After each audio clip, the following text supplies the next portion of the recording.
হরে কৃষ্ণ। জয় জগৎগুরু শিল প্রভুপাদ কি জয়। আজকের এই বিষয়টি অত্যন্ত গুরুত্বপূর্ণ বিষয়। কাকে দান করা উচিত? অধিকাংশ গৃহস্থ বাড়িতে এই প্রশ্ন হয়ে থাকে, কাকে দান করা উচিত এবং কাকে দান করা উচিত নয়।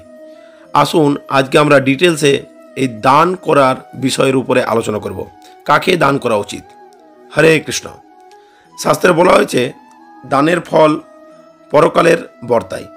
সাধুকে কিছু দান করলে আত্মকল্যাণ হয়, অসাধুকে কিছু দান করলে নিষ্ফল হয় এবং অপাত্রে দান করলে অমঙ্গল লাভ হয়। শ্রীমদ্ ভাগবত গীতায় পরমেশ্বর ভগবান শ্রীকৃষ্ণ বলছেন, যদি কিছু প্রীতিপূর্ণভাবে দান করতে চাও তবে আমাকে দান করো। দাদাসি যৎ তদ মদ অর্পণম। তোমার দান বস্তু আমার প্রতি অর্পণ করো। সপ্তদশ অধ্যায়ে 20 এবং 21-22 শ্লোকে দান সম্পর্কে ভগবানের উক্তি লক্ষণীয়। সেখানে 3 রকমের দানের কথা বলা হয়েছে।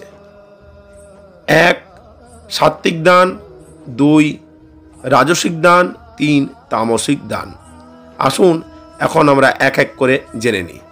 সাত্ত্বিক দান, দান করা কর্তব্য বলে মনে করে প্রত্যুপকারে আশা না করে উপযুক্ত স্থানে, যেমন মন্দিরে বা তীর্থে, উপযুক্ত সময়ে, পূর্ব বা পবিত্র তিথিতে, উপযুক্ত পাত্রে, যেমন বৈষ্ণবকে যে দান করা হয় তাকে সাত্ত্বিক দান বলা হয়।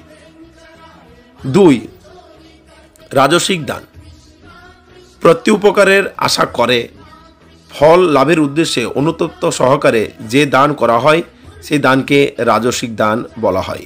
3 তামসিক দান, ইন্দ্রিয়ের তোষণের জন্য অশুভ স্থানে, অশুভ কালে, অযোগ্য পাত্রে যে দান করা হয় তাকে তামসিক দান বলা হয়। মহাভারতের উদ্যোগ্য পূর্বে 36 নম্বর অধ্যায়ে মহামতি বিদুর ধৃতরাষ্ট্রকে বলছেন, 6 রকম ব্যক্তিকে কিছু দান করা উচিত নয়, তাদের সেবা করা কর্তব্য নয়। যেমন 1 আতাতায়ী, অর্থাৎ গৃহদাহকারী, বিষ প্রয়োগকারী, ভূমিদর অর্থাৎ অপহরণকারী, প্রাণ নাশক আদি অবিনিষ্ট সাধকের যে তৎপর। 2 অতি প্রমোদী, 3 স্নেহশূন্য, 4 নিয়মিত মিথ্যাবাদী, 5 ভগবত ভক্তিশূন্য, 6 নিপুণ্যমান ও আত্মা গোড়ামিকারী। শ্রী বিদুর আরও বলছেন, 9 ধরনের ব্যক্তির কাছে কিছু ভিক্ষা করা উচিত নয়। যারা কৃপণ, অর্থাৎ 1 কৃপণ, কাউকে কিছু দান করতে চায় না, তার কাছে কখনো ভিক্ষা করা উচিত নয়। 2 সাপ্রদ, অর্থাৎ কোথায় কোথায় যিনি অভিশ্রাপ দিয়ে থাকেন। 3 মূর্খ, দান করে যিনি অনুশোচনা করেন তার কাছে কখনো দান গ্রহণ করা উচিত নয়। 4 ধূর্ত, দানের ছলে অসৎ অভিসিদ্ধি পোষণ করে। 5 কৌবর্তক, জীব হত্যাকারী অথবা নিম্ন শ্রেণীর লোক। 6 মনি ব্যক্তির অবমন্তা, সম্মানীয় ব্যক্তির অবজ্ঞা করে। 7 নিষ্ঠুর। 8 শত্রু ভাবাপন্ন এবং 9 কৃতজ্ঞ, অর্থাৎ বিশ্বাসঘাতকতা। এই 9 ধরনের ব্যক্তির কাছে কিছু ভিক্ষা করা উচিত নয়। মহাভারতের উদ্যোগ্য পূর্বে 37 নম্বর অধ্যায়ে বলা হয়েছে, যার ক্রোধ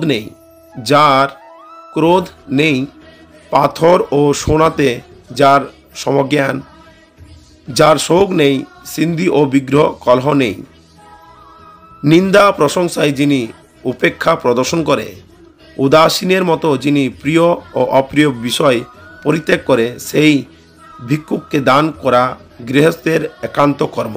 হরে কৃষ্ণ। তাহলে আজকে আমরা জানতে পারলাম কাকে দান করা উচিত।